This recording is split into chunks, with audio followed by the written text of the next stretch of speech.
Assalamualaikum warahmatullahi wabarakatuh. Sahabatku para petani sawit, apa kabar? Semoga kalian selalu dalam keadaan sehat walafiat dan selalu dalam lindungan Tuhan yang Maha Kuasa tentunya.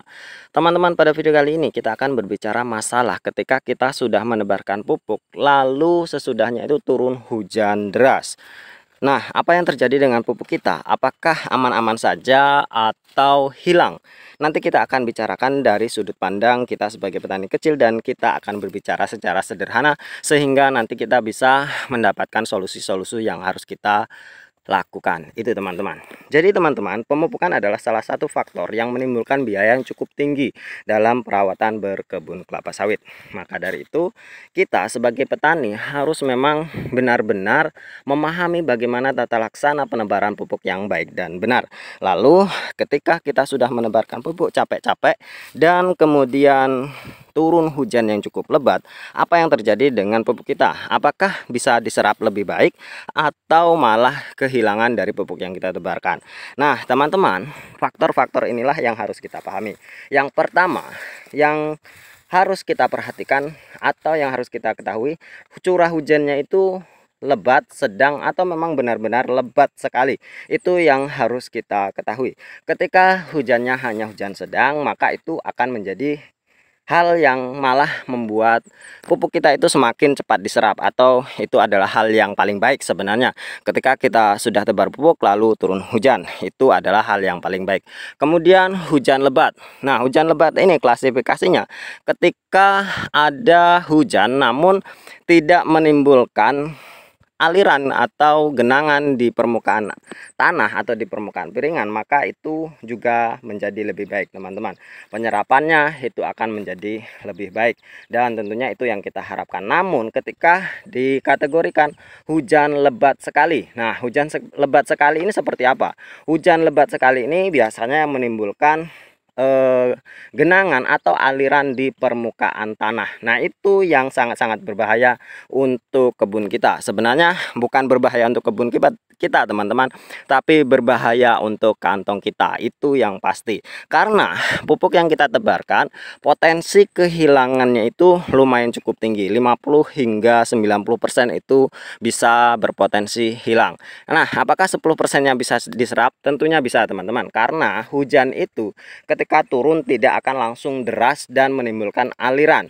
Nah, hujan yang pertama muncul ya sekitar 1 hingga setengah jam itu adalah air yang tidak menimbulkan aliran di permukaan tanah. Nah, itulah ketika itu pupuk yang kita tebarkan itu bisa diserap oleh tanaman atau bisa masuk ke dalam tanah, dan tentunya sisa-sisa pupuk yang memang tidak bisa masuk ke dalam tanah, itulah nanti yang akan hilang oleh air permukaan itu teman-teman.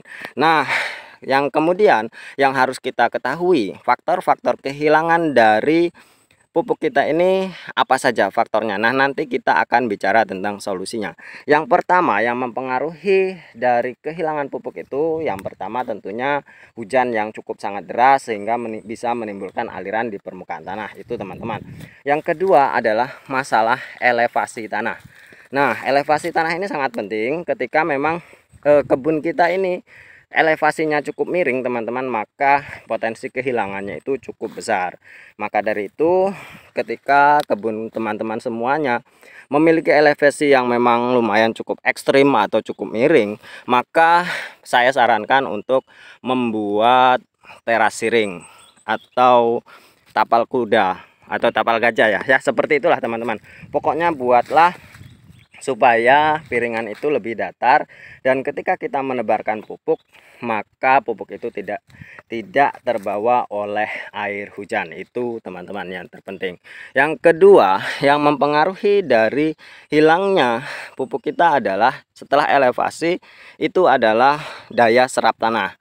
Nah, ketika kebun kita ini hasil dari stacking atau memang gusuran dan memang humusnya itu sudah menghilang, maka penyerapannya itu akan sedikit berkurang teman-teman.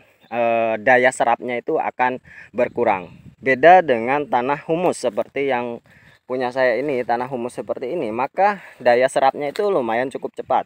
Ketika turun hujan yang pertama atau 0 sampai setengah jam itu biasanya pupuk-pupuk sudah bisa larut dan bisa masuk ke dalam tanah ketika tanah kita ini tanah humus. Namun ketika tanah kita itu tanah stacking, maka daya penyerapan atau daya serapnya, dan karena kepadatan tanahnya itu lumayan cukup padat atau cukup solid, maka daya serap masuk ke tanah itu lumayan cukup sulit atau bisa berpotensi lebih besar kehilangan atau terbawa oleh air. Nah, solusinya seperti apa ketika memang lahan kita itu dilakukan pembukaan lahannya dengan stacking? Maka buatlah atau lakukan penebaran pupuk dengan cara dibenam yang pertama. Kedua, buatlah tapal kuda atau di sekeliling dari piringan itu dibuat galian atau siring, sehingga ketika memang turun air hujan, pupuk-pupuk itu masuk ke dalam siring, dalam lingkaran siring itu bisa meminimalisir dari potensi kehilangan. Nah, itulah teman-teman beberapa faktor dan solusi ketika memang kita melakukan pemupukan di musim hujan yang memang memiliki intensitas hujan yang cukup tinggi. Karena pupuk yang kita tebarkan teman-teman jangan sampai tidak efektif, karena kita sudah mengeluarkan biaya yang cukup besar.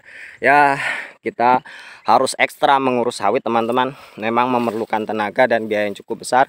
Namun tenang saja, ketika kita benar dalam mengurus sawit kita, merawat sawit kita, maka hasilnya itu juga lumayan akan membuat kita bahagia. Itu saja teman-teman, mungkin hanya ini. Terima kasih atas perhatiannya. Wassalamualaikum warahmatullahi wabarakatuh.